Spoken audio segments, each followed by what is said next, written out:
Welcome back to another video, and in this video we're going to be continuing on with our iOS development with UIKit tutorial series, and in this particular tutorial we are going to be taking a look at how we can create custom UITableViewCells in UIKit using SwiftUI. In the previous video when we talked about table views and creating a custom cell for that table view, we did it the traditional way where we created a custom cell, had a method called set. It can also be configure or whatever it is that you want your method there to be called. And we did all the normal UIKit layout code to create our custom cell.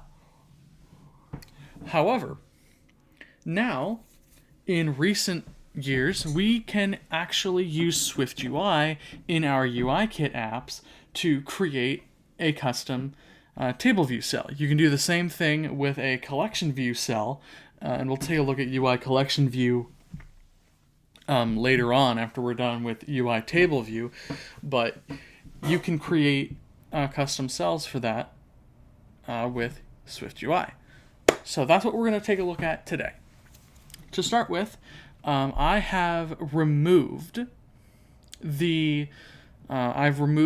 all the code in my set method inside of our device cell. And the reason for that is because we don't need it anymore.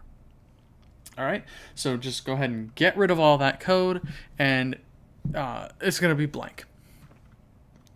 Now, the next thing that we need to do is we need to actually create a SwiftUI view that is going to act as our cell's content. So let's go into Xcode, and we'll go ahead and create a view here.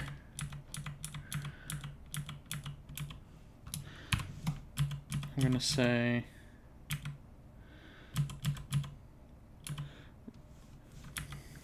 new file from template, and I'm going to select SwiftUI view,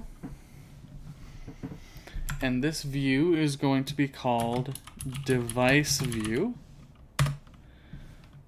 Pretty simple.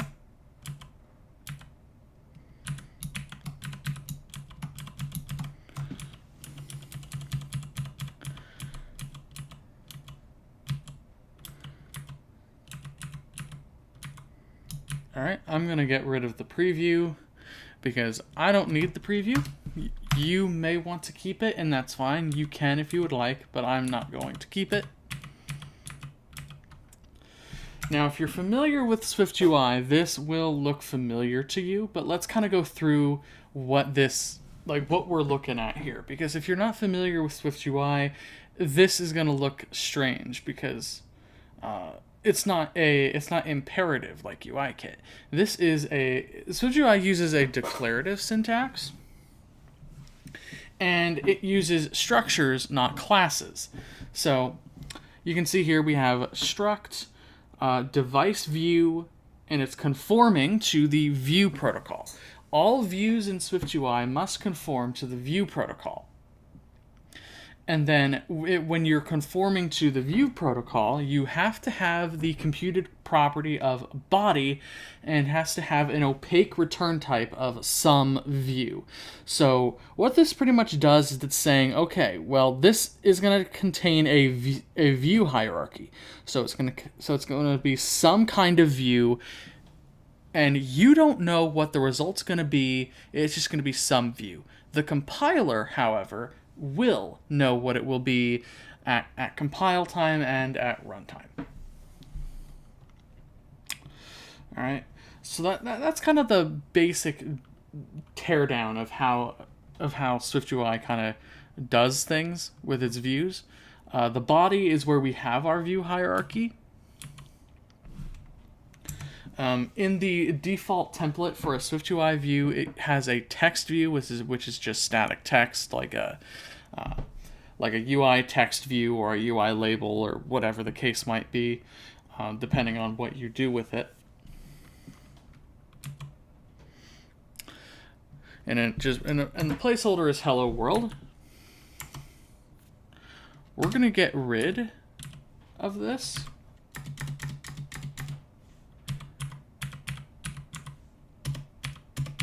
and we'll come back to the body here in a second. But we need to define properties in this view for the device name and the device image like we had before. So var name is going to be a string, right? So this name is going to be used for the device's like name, the text that we had, and then it's going to also be used in the image. Then we need var color, which is going to be a UI color like we had before. We will save this here.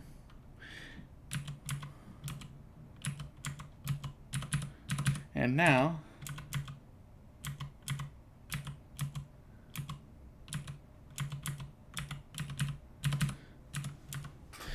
inside of our body, we are going to have an H stack.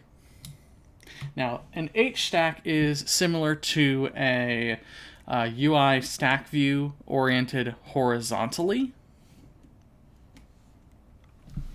And the reason why we're going to do this is because, remember, while we didn't have our views in a UI stack view for our original cell, we did have them oriented horizontally next to each other. So the best way to do that in SwiftUI is to use an H stack. So we'll have an H stack, and there's going to be some spacing.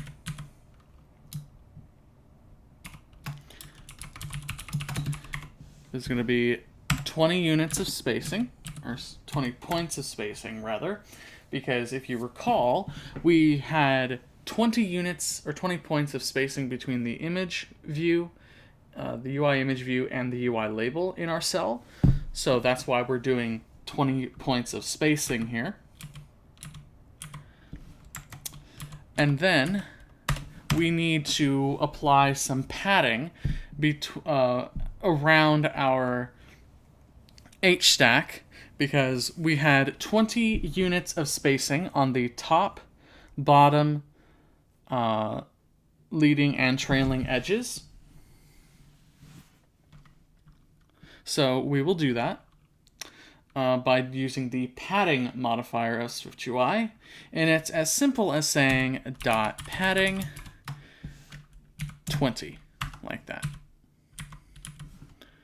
You could also specify the edges that we're using, so we can say .all, and it would do the same thing. In fact, if you want to, you can do that. I'll do that here, so we have, just so we're a little bit more explicit, that we want padding of 20 points to be applied to all edges of our H stack. Now, inside of our H stack, we're going to have an image and a text view. So to create an image with the system name, the SF symbol that we had, we need to say image with a parameter of system name. We need to pass it name, not namespace, just name. All right. And then in order to have the image be the size that we need it to be, which is 75 by 75, we need to first use the resizable modifier to make sure that we can actually resize the image. So .resizable. Then we're going to make sure that that we scale the image to fit the frame that we're going to give it, which is equivalent to setting the content mode to scale aspect fit that we assign to our UI image view. So scaled to fit, like that. Finally, we're going to say frame width of 75 and a height of 75. So now our image is actually going to be 75 points by 75 points. And finally, we need to set the color of the image. And we can do that using the foreground style modifier. In previous versions of SwiftUI, before iOS 17, we used to be able to use the foreground color modifier, but that has since been deprecated. So we'll do dot foreground style, and then inside of the parentheses for this modifier, we will say color, and then give it a UI color of color, like that. And that is our image. Next, we just need some text. So text, and it will be name, and it will have a dot foreground style with a color of a UI color, like that.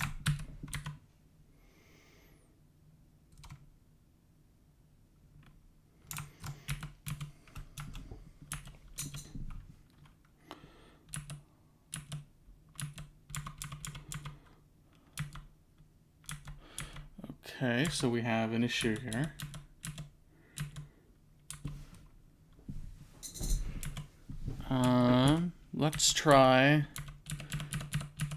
Let's redo this here.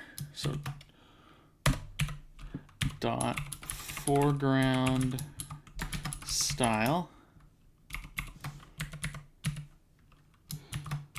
color with a UI color, and we'll just say color.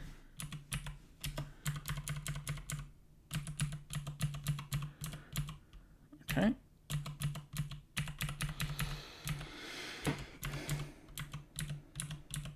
Okay, that should. Okay, so it's not cooperating here. So let's try this again. So dot foreground style, color, colon, color. Okay. The foreground style here.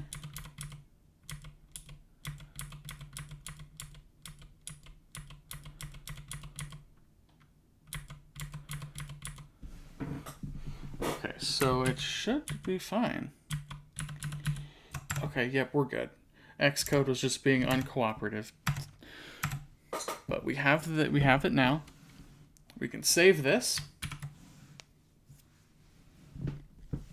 And that's our SwiftUI view. It's just simply an HStack with an image and some text.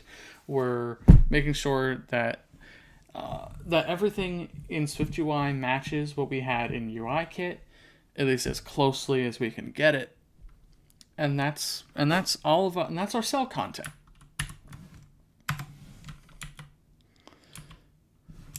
Now, we don't need to do anything in our main screen, but we do need to do something inside of our set method in our UITableViewCell subclass. And in here, we need to set one property. That's it, one property. And that is content configuration. So content configuration. This is going to be a UI hosting configuration. This is a new thing that was introduced very recently. However, we do need to import SwiftUI. So let's go ahead and do that. After we import UIKit, we're going to import SwiftUI like that.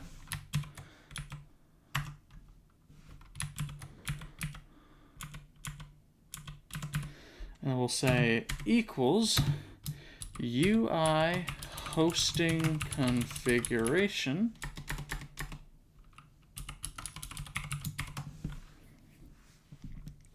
All right. And the one thing that it needs is a content closure. And so because that is the only parameter that it needs, we can make this a trailing closure.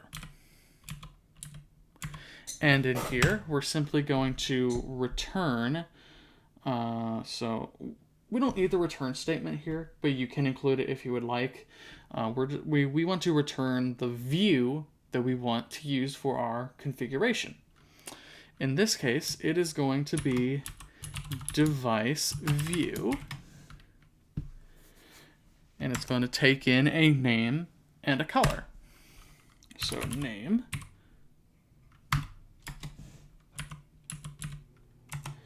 and color, like that. And we're done. So I do want to show you, though,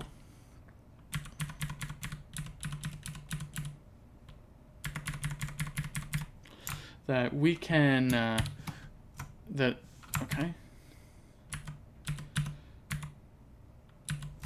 Okay. We can jump to definition here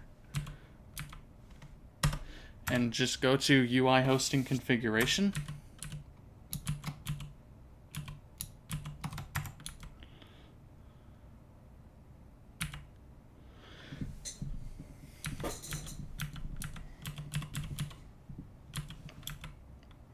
So when we take a look at the @available annotations here, we can kind of see which platforms this works on. So UI hosting configuration is available from iOS 16 and above. It is not available on macOS. It is not available on watchOS. So it's only available on iOS, and I believe it works on visionOS. So that's kind of what we're looking at for UI hosting configuration. But let's go ahead and run our code now.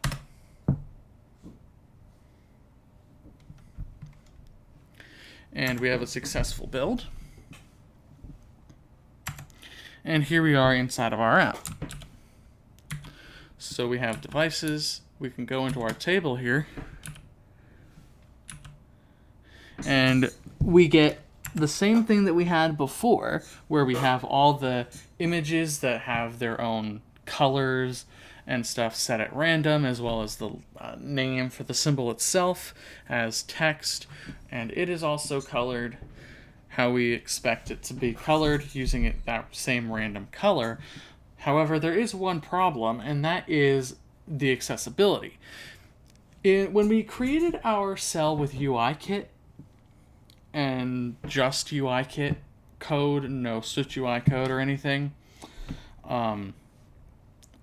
the UIKit pretty much handled accessibility for us, where it made sure that each cell in our table view was its own accessibility element, and combined the accessibility labels for all of the accessibility elements inside of that cell as a single accessibility label.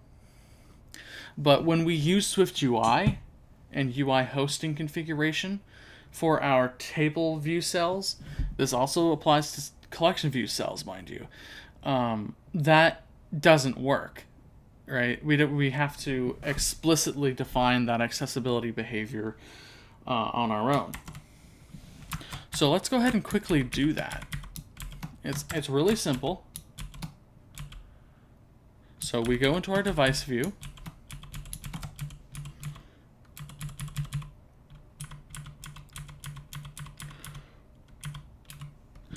All right, so after our padding for our H stack, we need to first make sure that our entire H stack is considered an accessibility element. And we can do that using the accessibility element modifier like this. So dot accessibility element, like that.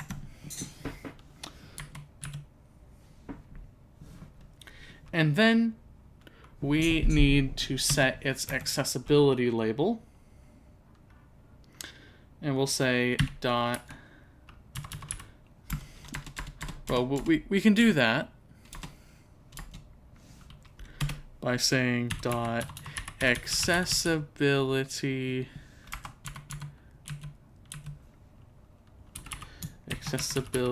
label text name, and that will work. So if we run our code now, we have a successful build. We go into the table, and now we just hear the name of the symbol, and each cell is treated as its own accessibility element rather than going from image to text to image to text to image to text, like is the default behavior. But we could also, instead of applying an accessibility label modifier,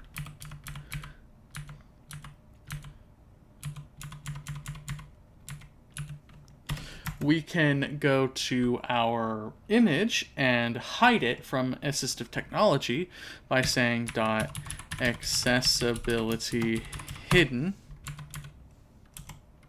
and set it to true, like that. Then we can run our code again.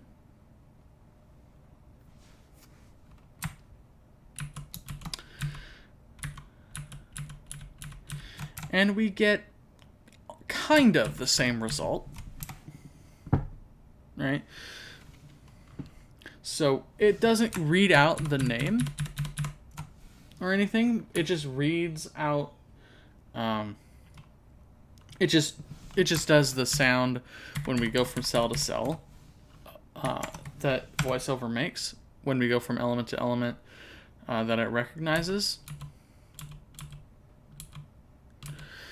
And so it doesn't recognize the text, so you would have to apply an accessibility label to the text.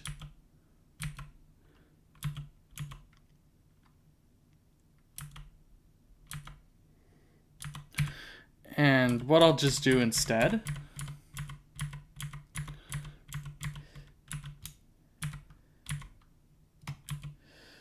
is I will get rid of this accessibility hidden modifier.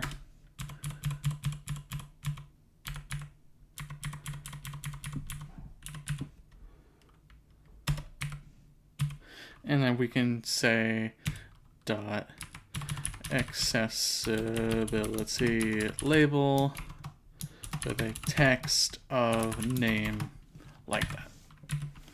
And there we go. I cover this a little bit more in detail in my Making Accessibility Apps, or Making Accessible Apps series. So if you want to learn more about how this accessibility stuff works, you can go over there. But that pretty much does it for this video on how we can create custom table view cells using SwiftUI rather than UIKit code. Thank you all so very much for watching, and we'll see you in the next one.